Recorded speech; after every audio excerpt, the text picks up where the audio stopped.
السلام علیکم ورحمۃ اللہ وبرکاتہ۔ ایک بار پھر سے سواگت ہے آپ کا میرے اس یوٹیوب چینل میں۔ چینل میں نئے ہو تو چینل کو سبسکرائب کرنا نہ بھولیے گا، شکریہ۔ آج ہم جس ویڈیو کلپ پہ ریئیکٹ کرنے والے ہیں وہ ہے ڈاکٹر اسرار احمد کی ایک ایسی کلپ جو تقدیر کے بارے میں ہمیں سمجھاتی ہے۔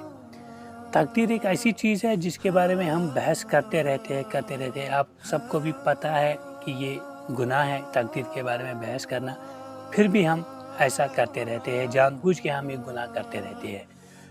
ان کی زبانی آج ہم سنتے ہیں کیونکہ یہ ایک بہت بڑے اسکالر رہے ہیں اور دین اسلام کی انہوں نے بہت ساری خدمت کی ہے۔ آپ کو پتہ ہے یہ جو نئی جنریشن ہے یہ فرقہ پرستی پہ یقین نہیں رکھتی ہے، جو کہ ہمارے لوگ آج کرتے رہتے ہیں کہ دیوبندی ٹھیک ہے، کوئی کہتا ہے اہل حدیث ٹھیک ہے، کوئی کہتا ہے جماعت اسلامی ٹھیک ہے۔ یہ سب کوئی نہیں کہتا ہے کہ مسلمان، ہم سب مسلمان ہیں، ہم سب ہی ٹھیک ہے، کیونکہ ہمارا کلمہ ہی ایک ہے۔ چلو دیکھتے ہیں ڈاکٹر اسرار احمد کی یہ کلپ اور آخر میں بات کرتے ہیں۔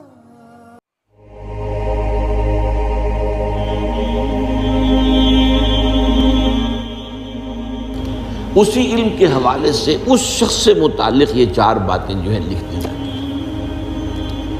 اب اس کو سمجھنا چاہیے، اصل میں جو بات مسئلہ تقدیر کے سمجھنے میں، جو یوں سمجھیے کہ ایک بہت آسان فارمولہ ہے اگر سمجھنا چاہے انسان، اور یہ میں عرض کر چکا ہوں کہ سمجھنا چاہیں گے تو سمجھ جائیں گے، تفصیل میں جائیں گے تو الجھ جائیں گے، اور مناظرہ اور مباحثہ کریں گے تو گمراہ ہو جائیں گے۔ چنانچہ اسی پر میں حدیث آپ کو سنا چکا ہوں کہ ایک مرتبہ حضرت ابو ہریرہ فرماتے ہیں کہ حضور صلی اللہ علیہ وسلم برآمد ہوئے اپنے حجرے سے اور ہم مسجد کے گوشے میں بیٹھے ہوئے تقدیر کے بارے میں بحث کر رہے تھے، تو آپ شدید ناراض ہوئے اور اس قدر آپ کا چہرہ مبارک غصے کی وجہ سے سرخ ہو گیا کہ ایسے محسوس ہوا جیسا آپ کے گالوں میں انار کا رس جو ہے وہ ڈال دیا گیا ہے، وہ اس کے اوپر بہا دیا گیا، وہ سرخ قندھاری انار، اس کا تصور کیجئے، وہ عام تو انار نہیں جس کے اندر وہ رنگ نہیں ہوتا۔ پھر آپ نے فرمایا غصے سے، کیا تمہیں اس بات کا حکم دیا گیا؟ کیا مجھے تمہاری طرف اسی کام کے لیے بھیجا گیا کہ اس مسئلے میں تم بحث کرو؟ عزمت علیکم، میں تاکید کر رہا ہوں اس مسئلے میں بحث سے گریز کرو، بحث مت کرو۔ تو یہ مسئلہ اگرچہ اس اعتبار سے بڑا مشکل ہے، اگرچہ سمجھنا چاہیں تو سمجھ سکتے ہیں، لیکن میں ایک اور حدیث بھی آپ کو سنا دوں کہ اس پر ایمان کس قدر لازم ہے۔ یہ ایک تابعی ہے حضرت ابن الدیلمی رحمۃ اللہ علیہ، وہ فرماتے ہیں، ذرا طویل حدیث ہے، میں اس کا خلاصہ بیان کر رہا ہوں، کہ میرے دل میں تقدیر کے بارے میں کچھ وسوسے پیدا ہوئے، تو میں نے جو بھی کبار صحابہ اس وقت زندہ تھے، بقید حیات تھے، ان سب سے ملاقات کی۔ ابی ابن کعب رضی اللہ تعالی عنہ، جن کے بارے میں حضور نے فرمایا ہے کہ اقرأہم ابی ابن کعب، میرے صحابہ میں قرآن کا سب سے بڑا عالم ابی ابن کعب۔ ان کے علاوہ عبداللہ ابن مسعود کے پاس بھی میں گیا رضی اللہ تعالیٰ عنہ، جن کی حدیث ہم پڑھ رہے ہیں۔ حذیفہ بن یمان کے پاس میں گیا رضی اللہ تعالیٰ عنہ۔ ان سب نے ایک بات یہ کہی کہ دیکھو، ایک بات تو یہ جان لو کہ اللہ تعالیٰ کی قدرت سب شے پر حاوی ہے۔ اللہ تعالیٰ اگر لو ان اللہ عذب اہل سماواتہ و اہل ارضہ عذبہم وہو غیر ظالم لہم، اللہ اگر تمام آسمان والوں کو اور تمام زمین والوں کو عذاب دے تو اسے عذاب دینے کا حق حاصل ہے، وہ عذاب دے سکتا ہے بغیر اس کے کہ ہم کہیں کہ وہ ظالم ہے۔ تمام زمین والے اور تمام آسمان والوں میں تو نیکوکار بھی آ گئے۔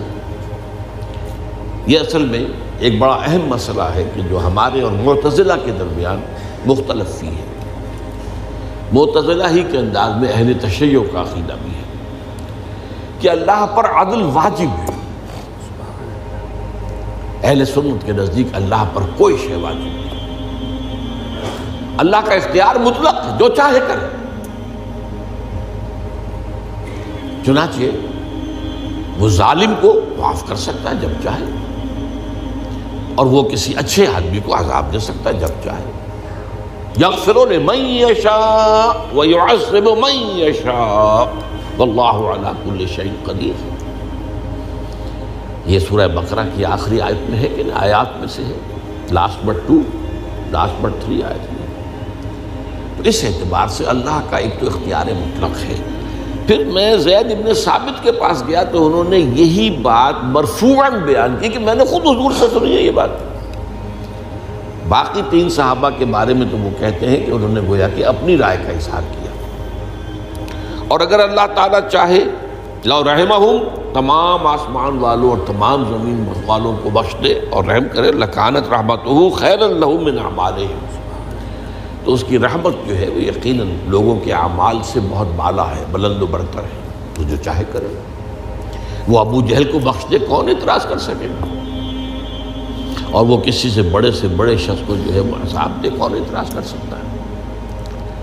اس اعتبار سے پھر انہوں نے فرمایا وَلَوْ أَنفَقْتَ مِثْلَ أُحَدٍ ذَهَبًا، اور دیکھو ابن الدیلمی جان لو، اگر تم احد کے پہاڑ کے برابر سونا اللہ کی راہ میں خرچ کرو گے، فی سبیل اللہ، ما قبل اللہ منک حتی یؤمن بالقدر، اللہ تعالیٰ اسے تم سے قبول نہیں کرے گا جب تک کہ تم تقدیر پر ایمان نہیں رکھو۔ اور اس کے بعد فرمایا اعلم، جان لو، انما اصابک لم یکن لیخطئک، جو چیز تم پر واقع ہوتی ہے، کوئی تکلیف آتی ہے، کوئی حادثہ پیش آتا ہے، وہ تم سے ٹلنے والا تھا ہی نہیں۔ مطلب یہ کہ تم سوچو کاش میں یوں نہ کرتا، یوں کر دیتا، اگر یہ ہو جاتا، وہ ہو جاتا تو میں بچ جاتا، وہ تو آنے والی بات تھی۔ وہ اللہ کی کتاب، وہ اللہ تعالیٰ کے علم قدیم کے اندر پہلے سے لکھا ہوا تھا، تو موجود ہے، تو وہ تو آنی ہی آنی تھی۔ وَأَنَّمَا أَخْطَأَكَ لَمْ يَكُنْ لِيُصِيبَكَ، اور جو چیز کہ تم سے چھوٹ گئی، جاتی رہی، تمہارے ہاتھ سے نکل گئی، ممکن ہی نہیں تھا کہ وہ تمہیں ملتی، وہ اللہ تعالیٰ کا وہ جو علم قدیم ہے اس کے اندر پہلے سے طے ہے۔ وَلَوْ مِتَّ عَلَىٰ غَيْرِ هَٰذَا لَدَخَلْتَ النَّارَ، اگر دیکھو تم غور سے سن لو، اگر اس عقیدے کے سوا کسی اور پر تمہاری موت واقع ہوئی تو جہنم میں داخل ہو جاؤ۔ تو یہ اس ایمان بالقدر کی اہمیت کا معاملہ۔ اب اس کے لیے جو میں کہہ رہا تھا کہ ایک فارمولہ جو سمجھ میں آ سکتا ہے وہ یہ ہے، انگریزی کی جو اصطلاحات کے حوالے سے پہلے میں واضح کروں گا، وہ ذرا زیادہ واضح ہے۔ ایک ہے پری نالج، کسی چیز کا علم پہلے سے ہونا، ایک ہے پری ڈیسٹینیشن، کسی شے کا پہلے سے طے پا جانا۔ ان دونوں میں گڑبڑ کا نہیں کرنا چاہیے۔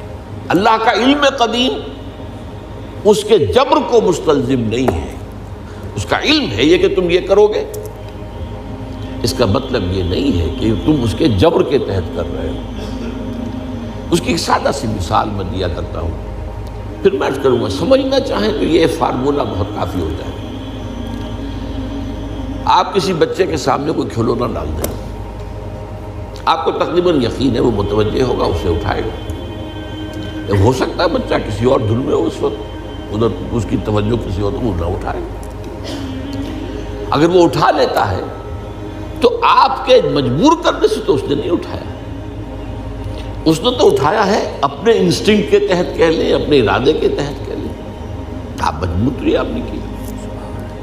لیکن اللہ تعالیٰ کا جو اندازہ ہوتا ہے، وہ اندازہ قدر کے معنی اندازہ بھی ہے، میں بیان کر چکا ہوں آپ کو۔ اس کا جو علم قدیم ہے وہ غلط ثابت نہیں ہو سکتا۔ ظاہر بات ہے کہ پھر تو اعلیٰ کل شیء علیم وہ ہے ہی، اس کا علم قدیم جو ہے اس میں کوئی خطا نہیں ہو سکتی۔ یہ ہے در حقیقت پری نالج اور پری ڈیسٹینیشن، دونوں کے اندر فرق کر لیا جائے، یہ جبر نہیں ہے۔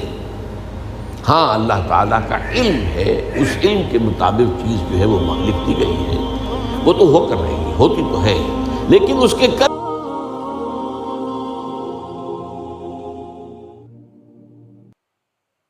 تقدیر کے بارے میں تو آپ نے اب سنا ہی ہوگا کہ کتنا گناہ ہے اس کے بارے میں ڈسکس کرنا۔ تو حدیث کے حوالے سے بھی آپ نے سنا ہی ہوگا. تو آج کے بعد ایسی غلطی ہم جان بوجھ کے کبھی نہیں کریں گے انشاءاللہ. آپ کے ساتھ ساتھ مجھے بھی سیکھنے کو کچھ ملتا ہے. جب تک ہم دوسری کلپ لائیں گے تب تک کے لیے دیجیے اجازت. خدا حافظ.